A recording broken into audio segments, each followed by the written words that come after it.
Today is one of the biggest turning points in the history of Project Precision, which is where I'm building the world's fastest shed-built Nissan R34 Skyline.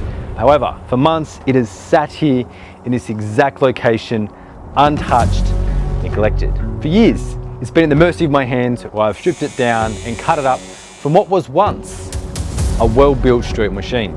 However, today I finally begin putting things back into the car and actually building it. And it all begins with what's in this box.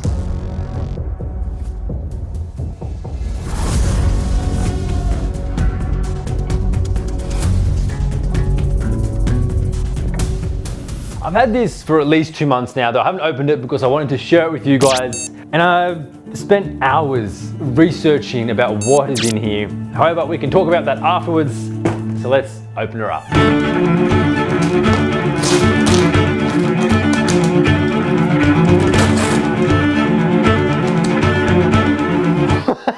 That's so deceiving.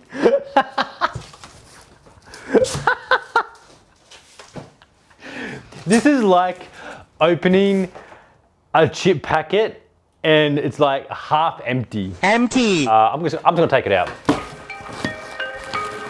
Oh wow, that's heavy.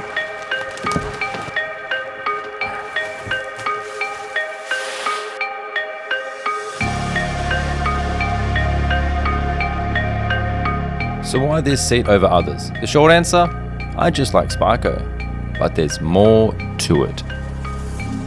Fitted with these side mounts, it's rated to withstand 42G lateral impacts. I don't intend to test that.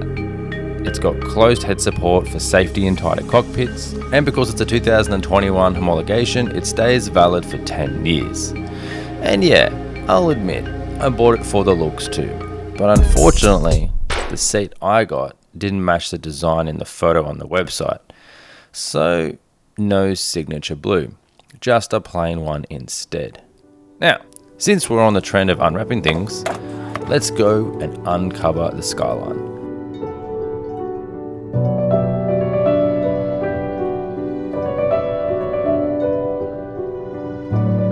Last episode, I spoke about neglect, the kind that left me stranded in my GR Yaris. But if there's one car that's taken the biggest hit from neglect, it's this one, the Skyline.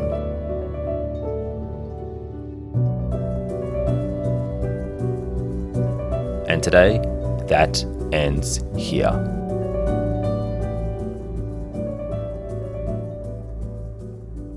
Do your arms reach? Oh no. One day, this here like this. What do you reckon? Sound fun? Yeah? Push, Azra, push! Oh, look at that! Plenty of... We did it! Good job. You know what? There's actually more room than I thought there would be. Not bad. So much room for activities. And then I bring out the driver. The first ever F1 world champion, Azra Jones. Woohoo!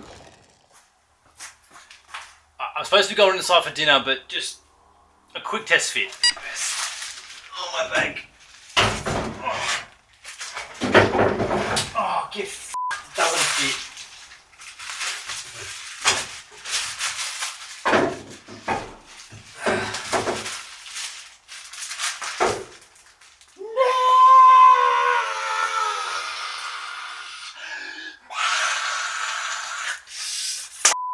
It doesn't fit.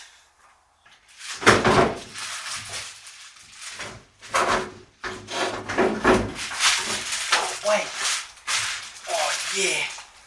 Oh no. So off camera, I pulled this out. I tried the seat in again a couple of times, changed the bracket positions around, but I can't get it to fit. And what I mean by that is it'll fit in the car, but there's not enough room between the, I think it's called the B pillar for a cage to go through, which is why I'm doing this. I'm a bit bummed, to be honest. I'm a bit disappointed. I thought it was naive of me to think I thought this was going to be a simple job. I thought I was going to put the seat on here, fit it up, bolt it down, steering column in, Bob's your uncle, it's all done. I know. So I'm going to go through, pull out the dash, steering column, and put in and basically mock up my aftermarket steering column as it is longer, and then try again with the seat. I may need to pull out the factory seat mount, but we'll see. I'm going to put on some music, just try and get my head into it and see how we go.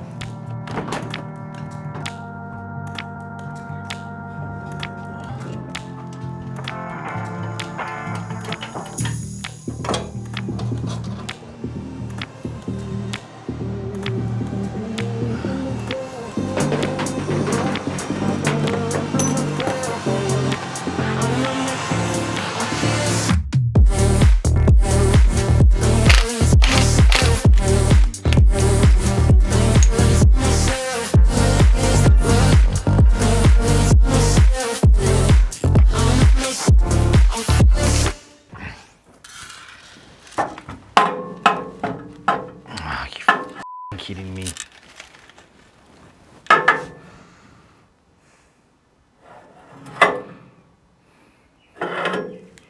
So because this is still the OEM dash bar, the clamps I got for the aftermarket column don't fit. So now I'm literally, this is so laughable. I've got it held on with cable ties just so I can try and see roughly where the steering wheel is going to sit. Doesn't matter too much, I don't think, because it is quite adjustable.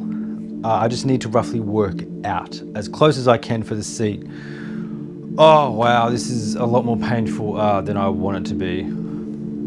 This whole car is painful, to be honest. Oh man, all right. I'm gonna put this seat back in and see where we're at.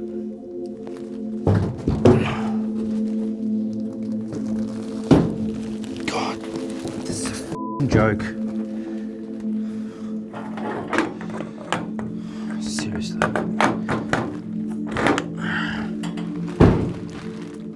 It's too close.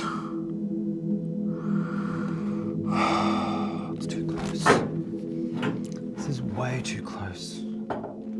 Aside from my cable tie disaster for the steering column, the next option was to remove the OEM mounting point for the driver's seat. Just when I thought I was done with cutting things out of the skyline.